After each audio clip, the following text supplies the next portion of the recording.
հայտարարության հիման վրա, ուզում եմ հասկանալ ներքին գործերի նախարարությունը լրացուցիչ ինչ տեղեկությունների հիման վրա է դիմել, հարցն այն մասն է, որ օտարպետություններում հայերին ճնշում են ընտրությունների մասնակցություն ունենալու հետ կապված միայն այդ ծառայության հայտարարությունն է, թե նաև ՆԳՆ-ն այլ տեղեկություններ ունի եւ ինչ կարող եք ասել ընթացքից։ Ես ենթադրում եմ, որ միգուցե քննչական կոմիտեի հայտարարությունը ամբողջովին չեք դիտարկել այս մասով, որովհետև երբ որ արտաքին հետախուզության ծառայությունը հանդես եկավ հայտարարությամբ, բնականաբար ներքին գործերի նախարարության ոստիկանությունը իրականացրել է ստուգողական որոշակի աշխատանքներ եւ փաստական տվյալներ են նաեւ որոշակի ձեռք բերել եւ եթե կարդաք քննչական կոմիտեի հաղորդագրությունը կոնկրետ այս դեպքով մեր ներկայացրած հաղորդման հիման վրա նախաձեռնված քրեական վարույթով կտեսնեք, որ այնտեղ մի փոքր ավելի ճշգրտումներ կան ներկայացված, թե Հայաստանի Հանրապետության քաղաքական դաշտում գործունեություն ծավալող կուսակցությունների, թե կուսակցության ներկայացուցիչների եւ թե նաեւ այլ դերակատարների օժանդակության process-ը կազմակերպելու մասով այս պայդրությամբ այլ տվյալ հայտնել չեմ կարող, խնդրում եմ հետևել քննչական կոմիտեի հաղորդագրություններին, խնդրում եմ հետևել քննչական կոմիտեի հաղորդագրություններին, որպեսզի պատկերն ավելի պարզ լինի։ Ցանկացած տեղից եկող ազդակ բնականաբար մեր ուշադրության կենտրոնում լինելու անկախ երկրից։ Ես արդեն նշեցի, մնացյալ ամբողջը, քանի որ նախաքննություն է իրականանում, քննչական կոմիտեն պատեհ պահի հանդես կգա հայտարարություն։ Նախարար, ես ուզում եի երեխայի հետ կապված այդ դեպքից մի բան հարցնել, տեղեկություններ կան, որ միջավայրը, որտեղ որ երեխան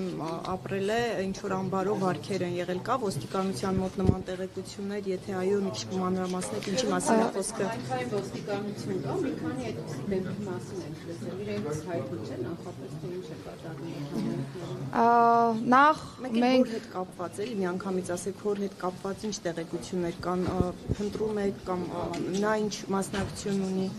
Այս պայդրությամբ ես նշեմ, որ երբ որ մենք հաղորդում ենք ստացել բժշկական կենտրոնից, ահազանգը կարելի ասել այնպիսին էր կամ ընտանիքի անդամների կողմից այնպիսին էր հաղորդումը, որ ըստ էության գործ չունենք հանցագործության հետ, ստանդարտ process է, երեխան իրեն վատ է զգացել եւ դրա արդյունքում է, որ տեղափոխվել է բժշկական կենտրոն, բայց անմիջապես ձեռնամուխ ենք եղել օպերատիվ հետախուզական աշխատանքների եւ դրա հիման վրա է նաեւ, որ հենց սպանության փորձով է վարույթը նախաձեռնվել, որովհետեւ տեղեկություն էինք ստացել, որ տվյալ անձի հոր հետ բնակվող կնոջ նաեւ միջամտությունը կա ընդհանուր գործընթացին, երեխայի ծեծի մասով եւ ըստ այդմ նմանատիպ հետևանք առաջացնելու մասով այժմ շարունակում են քննչական կոմիտեի հետ աշխատանքները, գիտեք, որ նաեւ խափանան միջոց կա ընտրված անձի նկատմամբ, շարունակում ենք աշխատանքները, որպեսզի նաեւ ընտանիքի մյուս անդամներին վերաբերելի, այո, իրավիճակներին եւս նաեւ իրավական գնահատական որպես այդպեսին կարողանանք տանք, այո, ինչ վերաբերում է Փնտրվում է, ես թե սխալ ասեմ։ Չէ, այս պահին ուղղակի կարգավիճակի հետ կապված հարցեր են ճշգրտման փուլում։ Իրեն եւս մեղադրանք առաջ չեմ բացառում, կախված այն տվյալներից, որոնք որ կստանանք։ Նշեմ, որ միջավայրի հետ կապված, տեսեք, նշում եք համայնքային ոստիկանության հետ կապված, մենք պիտի նախ առաջինը նկատի ունենանք, որ մեր երեխայի իրավունքների պաշտպանության այն նոր համակարգը, որ ներ ենք դրել, այն տրամաբանությամբ է, որ առաջին ինֆորմացիա ստացողը որպես այդպեսին չպիտի լինի ոստիկանությունը։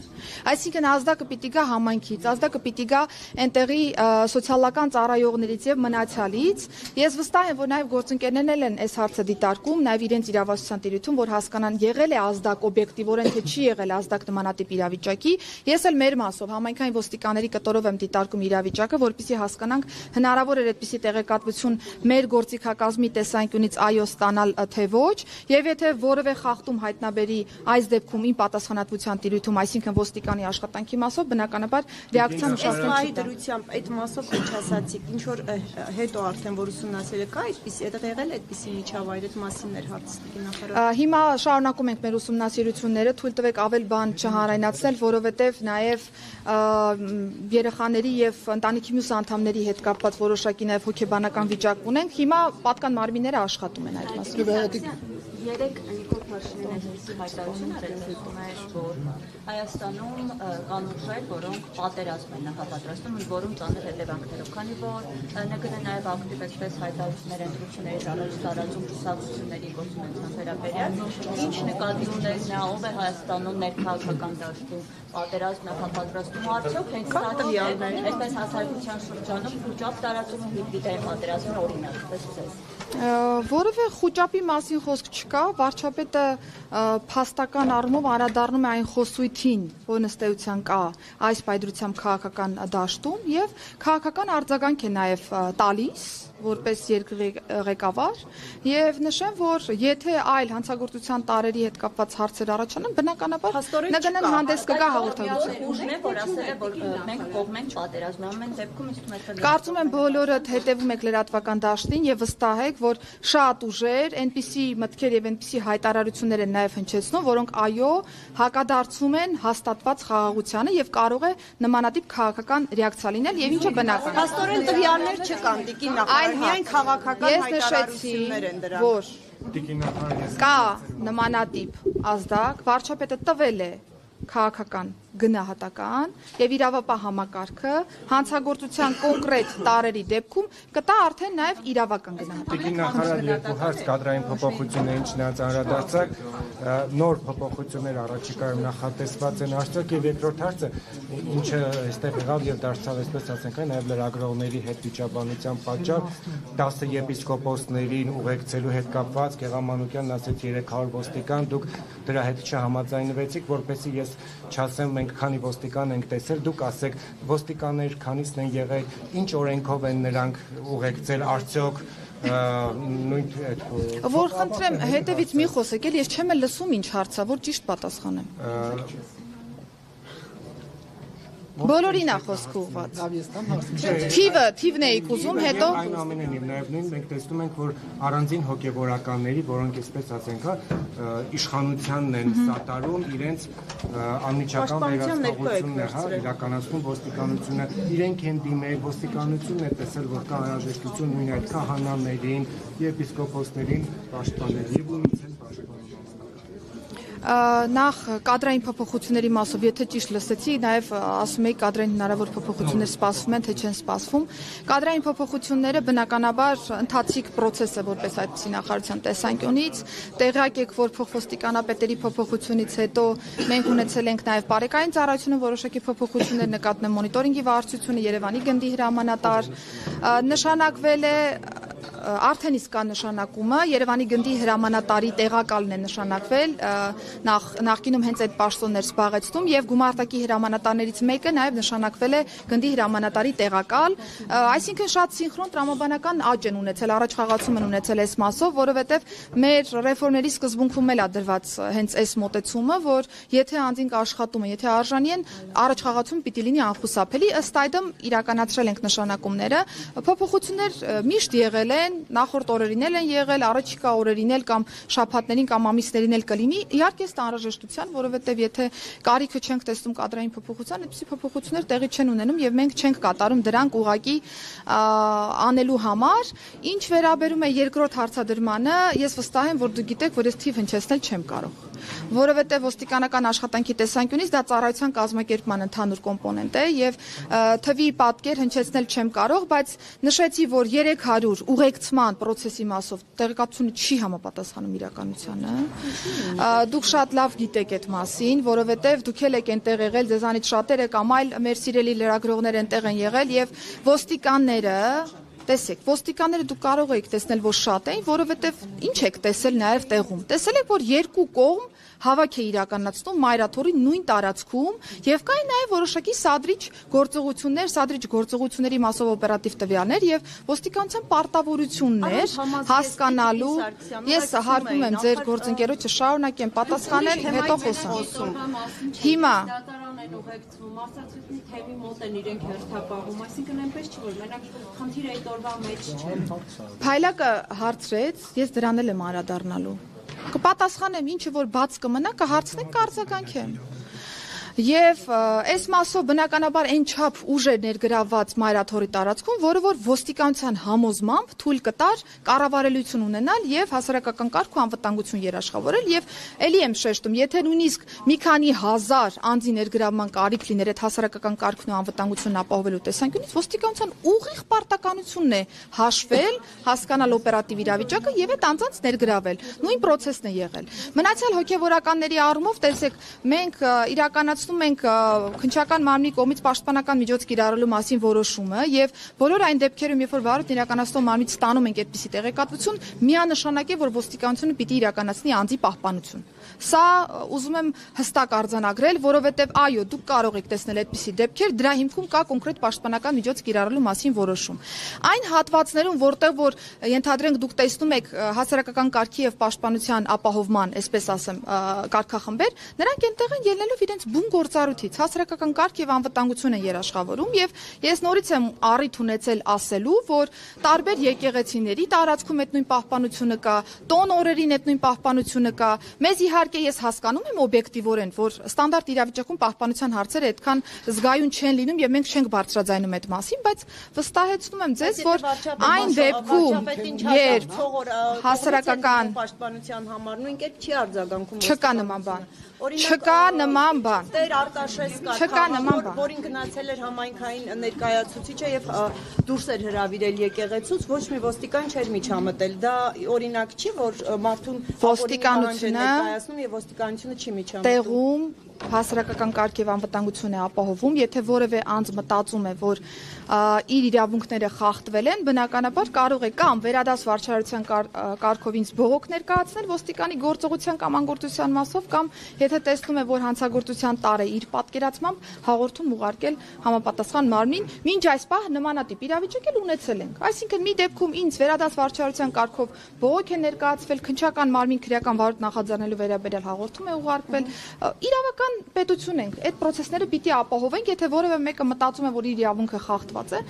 բոլոր գործիքակազմերը ունի իրավունքի պաշտպանություն իրացնել։ Եկեղեցու իրավունքները դուք արդյոք պաշտպանում եք, ինչ եմ հարցնում Կինսարցիան, որովհետև եկեղեցուն որոշում կայացվեց, որ նախկին Տեր Արամը պետք է թողնի եկեղեցին, բայց ոստիկանությունը կատարում է եկեղեցու արդեն մարմնի, որը կառույցի ունի ինքնավարություն, այդ եկեղեցու որոշումները կարող է կատարել, ինչու չի կատարում։ Ես հարցին անդրադարձել եմ, նախ եթե նմանատիպ հարց ենք բարձրացնում, պիտի հասկանանք, թե այդ որոշման կատարման մեխանիզմները ոնց ենք պատկերացնում, այսինքն ինչպիսի իրավական ընթացակարգ կա այդ որոշումների կատարման տեսանկյունից։ Դա է պատճառը, որ ես ասում եմ, որ ոստիկանության գործառույթի մեջ հասարակական կարգի եւ անվտանգության ապահովման ֆունկցիան է մտնում, դա ապահովվում է եւ մնացյալ մանրամասներին առիթ ունեցել եմ անդրադառնալու։ Եթե այլ հարց կա, Թմրանյութերի հետ կապված էիք խոսում ներսում։ Կարծեմ 1 տարի առաջ կամ ավելի վաղ տարածվեց դպրոցներից մեկի հետ կապված, որ գնացել մանկասակ երեխաներին ինչ որ փոշենման զանգված են բաժանել Մղճյանի դպրոցները։ Այո, Մղճյանի դպրոցները։ Ինչ բացահայտվեց, ի վերջո այդ երեխաներին ինչ եք տվել եւ եթե իրավաբանները անդրադարձել են դրանք, խնդրեմ մի հատ լա ասեք։ Տեսեք, շատ կարևոր հարց եք բարձրացնում Նարեկ ջան, որովհետեւ երբ որ ես տարբեր նաեւ դիտանկյուններից տարբեր հարցերի անդրադառնում եմ, տարբեր հարցադրումների անդրադառնում եմ, ինձ համար կարևոր է, որ երբ որ մենք առաջին ինֆորմացիան տալիս ենք, նաև մենք, երբ որ դեռ չգիտենք ամբողջ դետալները, որովհետև իրավապահ համակարգը տալիս է նախնական գնահատական իրավիճակին։ Մենք էլ կարող ենք ի սկզբանե վարույթ նախաձեռնել ոչ այն հանցակազմով, որ վերջնարդյունքում այդպես կշարունակի մնալ։ Ունենում ենք դեպքեր, սիրելի ներկաներ, որ պայմանական հարուցում ենք առողջությանը պատճառված վնասի հոդվածով, բայց պարզվում է, որ սպանության փորձի հետ գործ ունենք։ Այսինքն նախնական գնահատականները հետո կարող են փոխվել, բայց մենք այս դեպքում հետևողական ենք, որ վերջնական գնահատականներն էլ պատեհ պահի նաև հանրայնացնենք, որ ճիշտ լինի պատկերը։ Հիմա Մղճյանի դպրոցի մասով մենք սրա ուղիղ հակառակ իրավիճակ ունենք, որովհետև ի սկզբանե բոլորիս ասեմ, որ որևէ մեկը չմտածի ես ինչ որ ուղղորդված բան եմ ասում։ Բոլորիս մոտ այն ընկալումներ, որ այո, փոշենման զանգվածը թմրամիջոց է, ճիշտ է։ Ոչ մի այլ ընկալում չեք ունեցել։ Բայց բնականաբար այդ տրամաբանությամբ է վարույթը նախաձեռնվել, բայց հետո փորձաքննություն բնականաբար պիտի իրականացվի, իրավապահ համակարգը ստացել է փորձաքննության արդյունքը, պարզվել է, որ մենք թմրամիջոցի հետ գործ չունենք։ Փոշենման սովորական սպիտակ զանգված է եղել, ոչ թմրամիջոց։ Ոչ մի վտանգավոր բան չի եղել, կարող եք դիմել քննչական կոմիտեն, եթե ճիշտ համարի այս պահի նախաքննության շրջանակներում կարող է փորձագիտական եզրակացության մասով ինֆորմացիան հավելյալ տրամադրել։ Բայց ես ինչի եմ ուզում սա ասել։ Ինչ եմ ուզում սա ասել, որովհետև ստացվում է, որ մենք մի ընտանիքի երեխայի ի սկզբանե ասում ենք, որ դու թմրամոլ ես, կամ դու ստիպել ես որևէ այլ ընտանիքի երեխայի թմրամիջոց օգտագործել, շանտաժ ես արել դրա համար, բայց վերջում պարզվում է, որ թմրամիջոց չի եղել։ Իհարկե իրադարձությունը բացասական է, այսինքն ոչ մեկ չի անդրադառնում իրավիճակին եւ ասում, որ ամեն ինչ նորմալ է, եթե թմրամիջոց չի։ Ոչ, իրավիճակը անընդունելի է, բայց տեսեք, մենք արդեն պիտակավորել ենք այդ երեխաներին մեր խոսույթով։ Ես ուզում եմ, որ մենք բոլորս ավելի հոգատար լինենք մեր խոսույթի նկատմամբ, մեր անչափահասների նկատմամբ, եւ եթե կա տվյալ, որ դա թմրամիջոց չի, մենք ունենանք այդ մոտեցումը, որ բարձրաձայնենք այդ դեպքի մասին։ Որևէ մեկը չի ասում իրավիճակը չի եղել, բայց պիտի իրերը կոչենք իրենց անուններով, որովհետև պատկերացնում եք հատկապես մարզային հատվածներում ինչպիսի ընկալումներ կան, ինչպիսի կարծրատիպեր կան, որոնք որ դեռ մեզ շատ ջանք ու եռանդ է պետք որ փոփոխենք այդ ամբողջը։ Մեղավորություն չունի, որովհետև կոնկրետ լրատվամիջոց դեպքը դեռ չեղած, շատ մանրամասն ցնցող վերնագրերով արդեն բացահայտում է այդ ամենը եւ դա ոստիկանությունն է տալիս այդ ինֆորմացիան, որովհետև տվյալ անձը Երևանում չի կարող այդ մանրամասներով իմանալ, որտեղ է աշխատում ում բարեկամն է եւ չհրապարակի, այսինքն դուք եւս ձեր կառույցը եւս չի նպաստում, որ դա կանխվի, Տիկին Սարգսյան։ Ես երբեք չեմ հերքել այն մասը, որ ոստիկանները կարող են ոչ պատշաճ խողովակով ինֆորմացիան հասանելի դարձնել առանց որևէ ինչ-որ դիտավորության։ Դա է պատճառը, որ ներքին անվտանգության եւ հակակոռուպցիոն վարչությունում բազմաթիվ են ծառայողական քննությունները, որոնցով որ մենք առերևույթ տվյալ ունենք, որ մեր աշխատակցի միջամտության արդյունքում է տվյալը հասանելի դարձել լրագրողական համայնքին, բայց նորից եմ ուզում շեշտել, որ հետո չխեղաթյուրվի միտքը։ Լրագրողական համայնքին տեղեկատվությունը պիտի հասանելի դառնա, բայց պատշաճ խողովակի արդյունքներով եւ պատշաճ նաեւ չափաբաժնով, որպեսզի նաեւ անձի իրավունքների հետ կապված խնդիրներ չունենան։ Իմ մամլոխոսնակը միշտ հասանելի է, ցանկացած տեղեկատվություն տվյալ պահին, եթե շնորհակալություն որ հաստատեցիք, եթե կարիքը կա, անմիջապես կտրամադրի, բայց ոչ պատշաճ խողովակով տեղեկատվության հանրայնացումը շատ բացասական կոմպոնենտ կարող է իր մեջ պարունակել։ Բայց ես նաև փաստեմ, որ մենք ունեցել ենք ուսումնասիրություններ, երբ որ ոստիկանի կողմից չի եղել տեղեկատվության փոխանցումը։ Ունենում ենք իրավիճակ, որ հարևանները, բարեկամները տեղեկատվությունը փոխանցում են լրագրողական համայնքին եւ ինֆորմացիան արդեն յուրաքանչյուրս մեր ընկալումների տիրույթում ենք իհարկե հանրայնացնում, բայց առիթից օգտվելով ուզում եմ ասել, որ հատկապես լրագրողական տիրույթում մենք ուզում եմ, որ շատ ուշադրություն դարձնենք հատկապես խոցելի խմբերին, որովհետև իրենց հետ կապված ցանկացած տվյալի հանրայնացում, նույնիսկ 100%-անոց ճշմարտությունը հետագայում դժվարություններ է առաջացնում նրանց տվյալ համայնքում բնակվելը շարունակելու համար, նրանց պիտակավորման համար, դրա համար ուղղակի հորդորում եմ, որ բոլորս զգույշ լինենք։ Ուզում եմ հարցնել կրկին Մայրաթորի այդ հայտնի